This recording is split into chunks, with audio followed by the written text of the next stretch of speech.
পরপর ৩-৪ দিনের মতো আমাদের বেরোনো হচ্ছে কোনো না কোনো দরকারে। আজকেও সেরকমই একটা দরকারে বেরিয়েছিলাম, কিন্তু সেই দরকারটা তো মিটলো না। তো তার জন্য সোজা চলে এসেছি পকোড়ার দোকানে। এখান থেকে লোটে পকোড়া, চিকেন পকোড়া খেয়ে সোজা চলে এসেছি আমরা কাঁচা পিতলের দোকানে। অনেক দিন থেকেই জানো তো আমি একটা জিনিস নেব ভাবছি, কিন্তু আবার নেওয়াই হচ্ছে না। নেওয়াই হচ্ছে না বলাটা ভুল, আমিই নিচ্ছি না। রাজা বলছে যে, "চলো তোমাকে আজকে কিনে দেবো।" কিন্তু আমি আবার দেখে দোকানে রেখে এসেছি।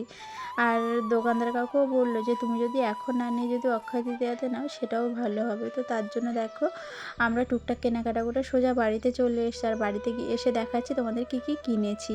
সামনেই যেহেতু আমার বান্ধবীর বিয়ে আছে, তো তার জন্য ওর জন্য একটা গিফট কিনেছি। আর কিনেছিলাম ছোট্ট একটা টিফিন বক্স, পাপার একবেলার খাবার নিয়ে যাওয়ার, যদি কোথাও যাই তাহলে এটা বেস্ট হবে। তো তার জন্য এই ছোটো টিফিন বক্সটা কিনেছি। আর এখন যে ছাঁকনিটাতে ছেঁকে ওকে খাওয়াই, সেই ছাঁকনিটা না একটু খারাপ হয়ে গেছে, তো তার জন্য একটা ছাঁকনি কিনেছি। আর শীত তো প্রায় শেষের পথে, তাও দেখো উলের একটা সোয়েটার কিনেছি গোপু সোনার জন্য। তো কেমন হয়েছে অবশ্যই জানিও। টাটা।